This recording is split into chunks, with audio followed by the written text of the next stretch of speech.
I just survived what might have been the worst bus journey of my life, all just to reach this mystical blue city hidden in the mountains of Morocco. But the moment I arrived, I understood why people travel across the world to see it.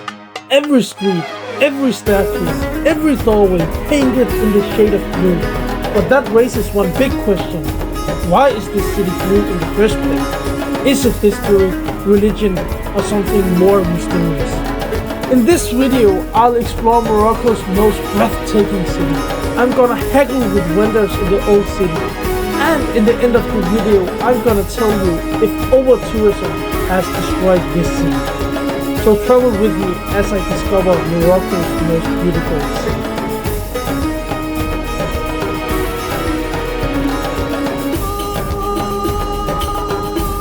Good morning and welcome to this video. Right now I'm standing in the most underrated city in Morocco, the capital city of the country called Rabat. And in the last video you probably saw that I went around this city and I gave my first impressions. It was really good, the city was enjoyable, I met some local people and I really enjoyed my time in the city. But in this video we are going to do something else. We are going to travel 4 hours in a minivan into the mountains to a local village called Chefchaouen. This village is known as the Blue Pearl of Morocco because it is completely blue as my shirt. And we're going to explore the city, wander around.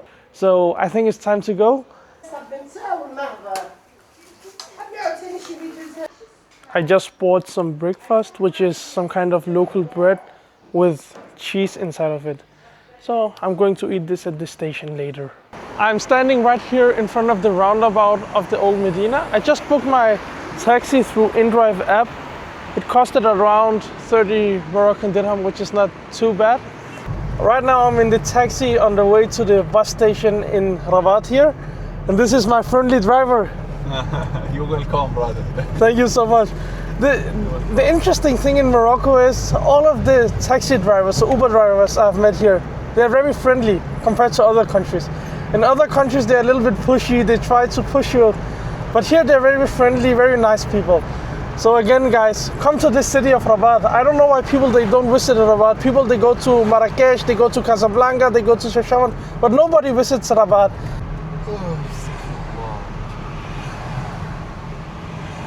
I just arrived here at the bus station in Rabat. And you can see our job now is to find a shared taxi or just a bus to Chefchaouen. I just bought the ticket from Rabat to Chefchaouen for 90 dirhams, which is around $10. The bus leaves in 2.5 hours, which is at 11:15. So next time, if you are going to come to Rabat, make sure to be at the station at least 7 a.m. so you can take an earlier bus. But it is what it is. I'm just going to enjoy my time here at the bus station and eat the breakfast which I bought in the old city. While waiting on my bus here at the bus terminal, you keep hearing these announcements on the speaker, but you never hear them in English. It's only in French and sometimes in Arabic. So if you're coming here, it's probably a good idea to either be familiar with Arabic or French because most people, they don't even understand English when you speak to them. So I'm pretty glad I know a little bit of standard Arabic, which is kind of usable, even though most people, they don't speak standard Arabic, but only speak their local dialects. So if we, in general, just speak about the languages here in Morocco, you can say that most people, they are trilingual. First of all, they speak Arabic, the local dialect of Arabic, which is Darija. Then they speak French, which is the official business language. And a lot of those people were from the Amazigh or the Berber community, i.e. the native community here in Morocco. They also speak the Amazigh language. So you have these three languages. Besides that, some people also speak English because they learn English in school. And some people even also speak Spanish because some parts of Morocco used to be a part of Spain or under the Spanish protectorate, which is, for example, the northern part, which includes Chefchaouen. Behind me you can see the bus here going on. It looks like a local bus, it's not so modern, so I think the trip is going to be pretty awesome.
almost 5.5 hours later from Rabat, and we finally arrived here at Chefchaouen in the mountains. I'll be honest, you can see the bus here and the company Wissam at Dhahabi. This was probably one of the worst bus journeys in my life. First of all, there was not enough leg space for me. I have long legs, as you can see. Second of all, no air conditioning, so you couldn't breathe. And they only opened one opening to the seal of the bus, so you couldn't even breathe properly. I think the oxygen level just kept declining throughout the journey. But anyways, this is the bus station you can see here at Chefchaouen. Now I think I'm going to walk to my hotel, and after that we will just go around, talk about the history of the place and explore the city. And you can see the mountains in the background there, which is the Rif Mountains. Here in Morocco they have different mountain regions. They first have the Atlas Mountains, which basically goes all the way from Morocco through Algeria to Tunisia. But they also have a smaller mountain range, which is exactly where Chefchaouen is placed in. As you can see, this is the Rif Mountains, which is only in Morocco, in the northern part of the country.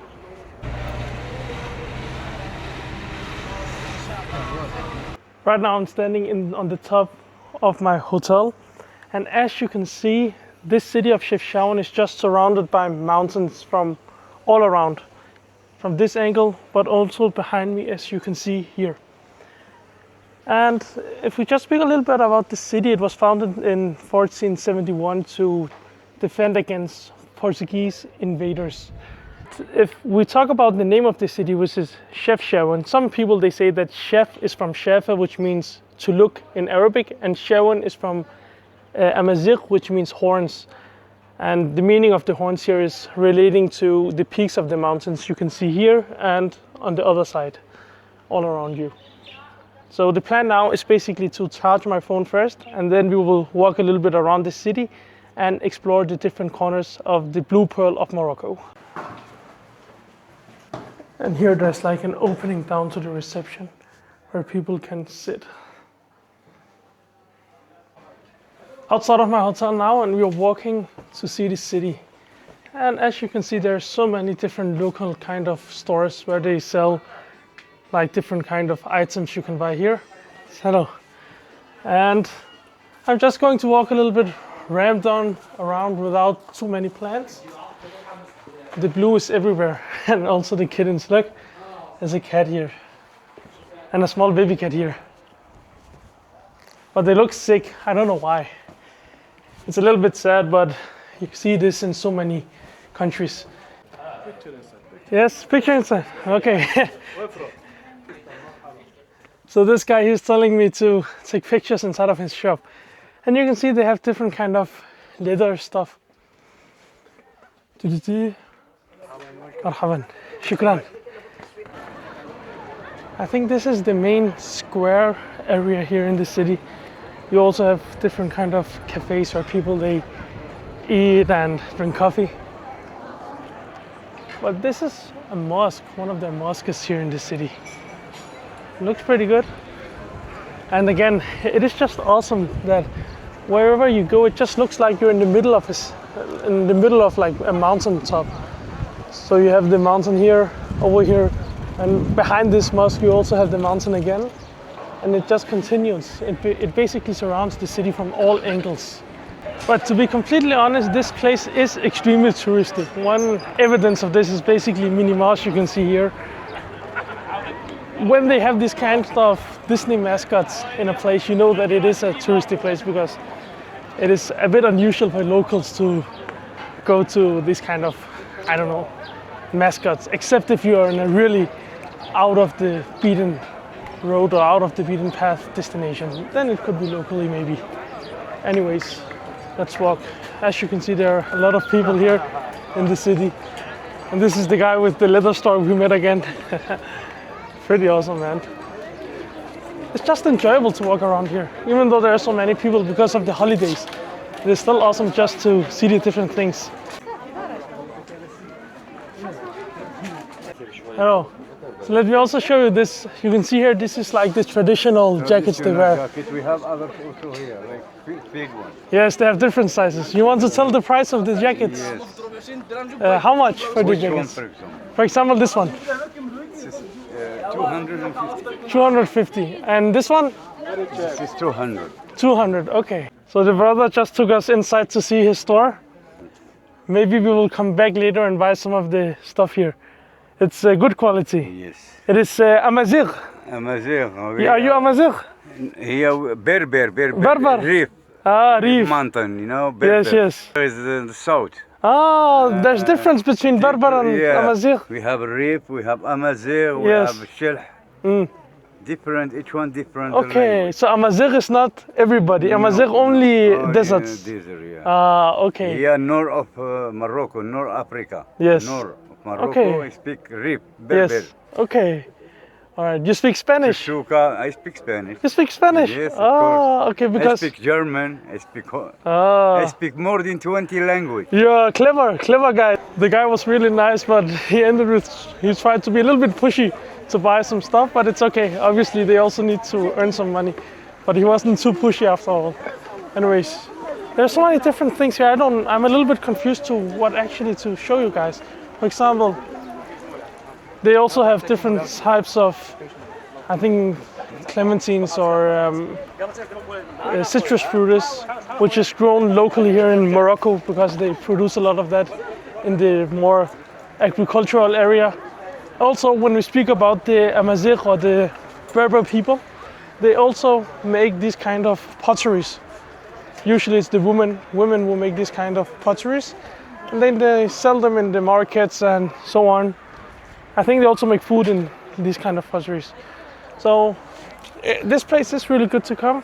It is just, to be honest, a little bit over touristy, but it's fine. And let's just keep walking a little bit. As you can see, there are so many people in this area in general. But I think like 50% right now are local tourists because of the Eid holidays. But you also see some Westerners around here and there. So let's go. I'm thinking about buying one of those local jackets which they sell, so I can use it when I go to the mountain areas. But the range should be between 150 to 250 depending on the quality of the jackets. But it seems like they're trying to overcharge me a little bit. So if I can get it within that range, then it's good. And the funny thing here is you can just go down some different random alleys and it just looks so beautiful, you know? It's just incredible like this. Number 19 here. And these are local people's houses. This is not like a touristy hotel area. Normal people just live here, do their business and so on. And obviously they paint the city blue to attract tourists. As you can see, it has worked really good for the economy of the city, and in general, just for the well-being of the people. I just found another one of these blue alleys here in Suica in Chefchaouen, and look how blue it is, man. This is some clothing hanging here. So awesome. And I'm a little bit confused because there are so many different places I can show you guys in this city. And there are so many alleys just in general. So I don't know what I should film and what I should keep out of the video. But anyways, another beautiful alley here. I don't know what to show you. There's so much just in general. It is a little bit over touristy, as I said before, but what to do? Also look at this alley. It looks so good.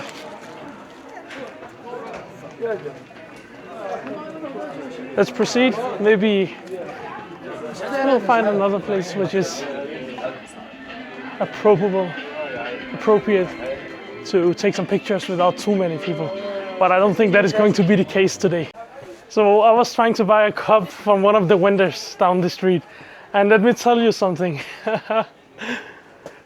I asked him the price. He said to me, 50, which is like 50 dirhams. And I then asked him, is this the real price? He said, yes. Then I said to him, can you swear on it? And then he was, no, I need to go now. Oh, I don't think 50 was the real price, because it shouldn't be that much here in Morocco. Because it is just a normal cup, it's not like a very special, unique thing. Anyways, I think somebody lives in there. Obviously, we're not going to go inside, but it is just again to say there are so many different alleys, ways, small streets that you can walk on. And let me show you guys another symbol here. You can see here the symbol, which is the hand of Fatima. In Morocco, it is generally believed to be like repelling of the evil eye if you have this around your house or stuff like that. I just found another shop here I'm going to show you. So, Salam alaikum. So in Morocco, you can buy different kind of rugs. There are a lot of different kind of traditional rugs you can buy, made of wool and so on. Obviously, I don't have enough space in my luggage to buy one, but if you want to buy, you can come to these kind of shops and buy rugs. Salam alaikum. Welcome. And people, they're friendly. I just filmed a little bit in his store and he said, welcome. All right, and even there's some bigger carpets even, but I don't know how people even can bring those back to their home. Maybe they use delivery services. I just went to one of the local small craft stores to buy a gift for someone I know. And this is just a small leather, I don't know, leather bag you could say.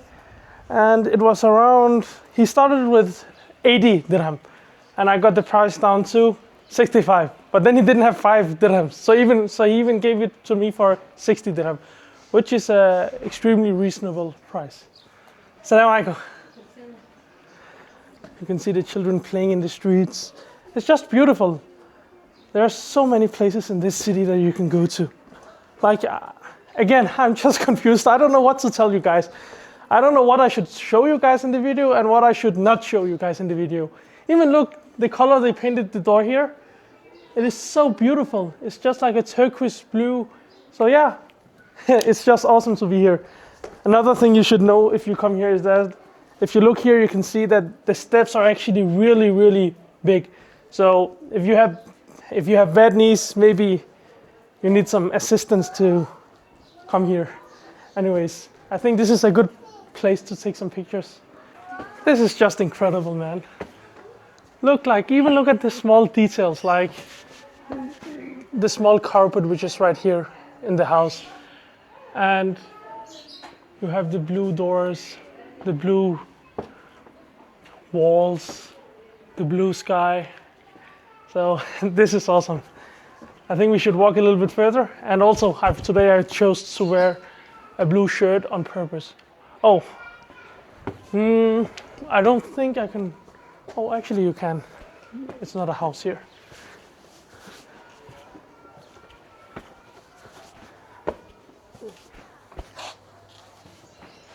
And they have like a picture place here also. Salam alaikum. I have no idea what he told, but he was happy. This is the people of Morocco, joyful, happy people. And another thing you probably have noticed while walking here in the street is that the people here, they look so different. Like they don't look like one ethnic group. And that is because of centuries of ethnic mixing. Whew. I'm thinking of buying one of these small cups if they give it for a good price. You will see. Also, there are some pictures here. I asked him about the price for that cup. He told me 80 dirhams in the beginning. Then I got it down to 60, but the other guy on the street, he sold a bigger cup for 50 dirhams. So we will probably go back to that guy if we can find the place. The problem here is that it is so difficult to find the places. But look here, this is actually really beautiful paintings. Rock paintings of some kind. I don't know what it's exactly called. Anyways. And there are also small stores here. I think it's for children to buy snacks and cookies and so on. Another interesting thing about Morocco is that if you compare Morocco to other Muslim countries like or other Arabic countries like Egypt, Saudi Arabia and so on, you're more likely to see very colorful dressings or clothing here compared to, for example, Saudi Arabia or Egypt, where people in general wear more white, black, gray colors instead of different kind of colors like green, blue, and so on, as here. And here you have more of these traditional clothings. If we can find one which is the one I'm looking for, we're probably going to buy it, like this one. Let me just show you another traditional store. This is so interesting. Assalamu alaikum, marhaban. So you can see this gentleman, he's making the clothes traditionally here using these methods. He says he creates all of these by himself using his hands. So this is real like traditional stuff. So I just went to this local shop to buy my dinner because it's almost 7 o'clock and they have tagine here. I'm thinking of getting the chicken tagine with couscous. ممكن واحد chicken couscous tagine. Okay. And it's a pretty nice restaurant, local small restaurant. I always prefer to go to these places instead of the big chains. Because why not support local people instead of going to McDonald's or going to one of those big stores with I don't know how many chains in how many countries. And I would recommend you guys to do the same always. So we're just waiting for the dinner, and when it comes I will show you what couscous chicken is. And if you guys want to come to the restaurant, the name of the restaurant in Google is Restaurant Chefchaouen. So come to the place and eat your dinner here. We're opening the couscous now. Bismillah. Bismillah. Wow. This looks good. MashaAllah. Looks really good. You have the couscous, the chicken, the carrots, different kind of vegetables. Yeah. And then you have the bread here as the side. I just finished my dinner, which was the couscous chicken at the restaurant. Such a lovely guy, such a nice place to eat. And I recommend you guys to go there for sure. Anyways, I'm just walking a little bit randomly, and the children, they're screaming as usual. It doesn't matter whether you go to Morocco, Denmark, India, whichever country you go to. Children, they will always be children. They behave about the same in every country. And I don't know what is over here. You can see here, it's just local place, local people live here. And I just walked from this place and up the stairs, and you can see such a beautiful view of the rest of the city. And as you can see, I just expected that most of the city would be blue, but in reality it is only this small area of Suika, which is the blue area of Chefchaouen. So if you come to Morocco or come to Chefchaouen to explore the blue city, just say to them that you need to get to Suika.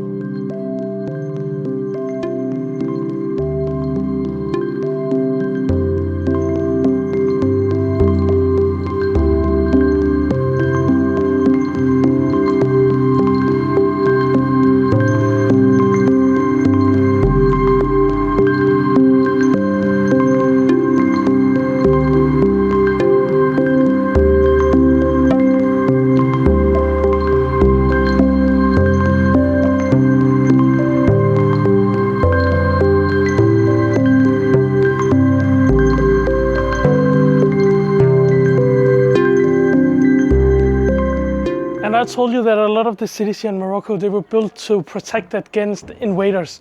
That could, for example, be the Portuguese in the case of this city, Chefchaouen. So what you can see right here is basically the wall which was built to protect the city. And this is the original wall. You can see it all around here. And you can imagine that if the invaders needed to invade the city, they first have to surpass the mountains. And afterwards, wall here. So it is a pretty difficult task, especially when the mountains are so tall, because the city is located here in the Rif Mountains of Morocco.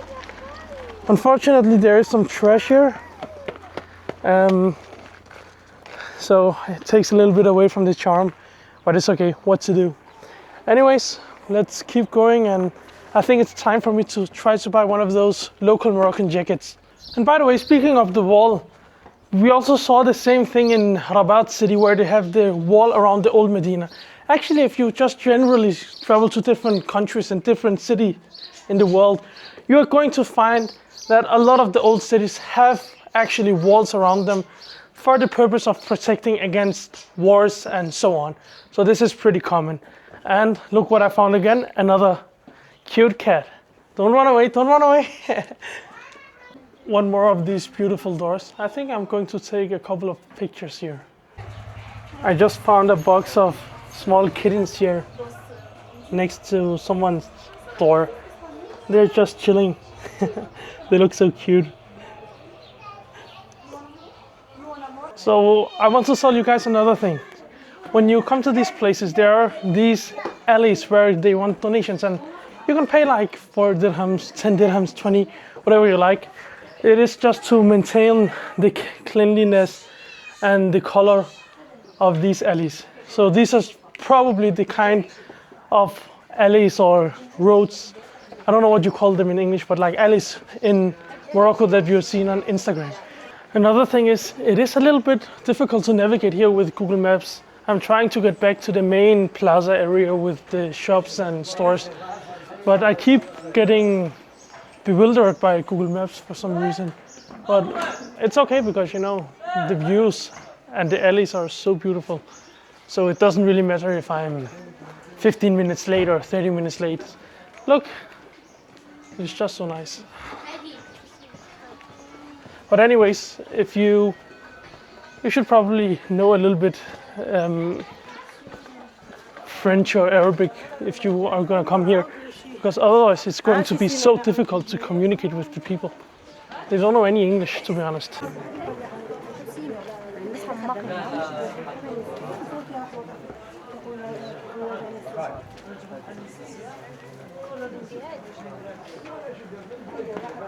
So we are now back at the main square, as you can see. And our next job is to buy one of those traditional jackets.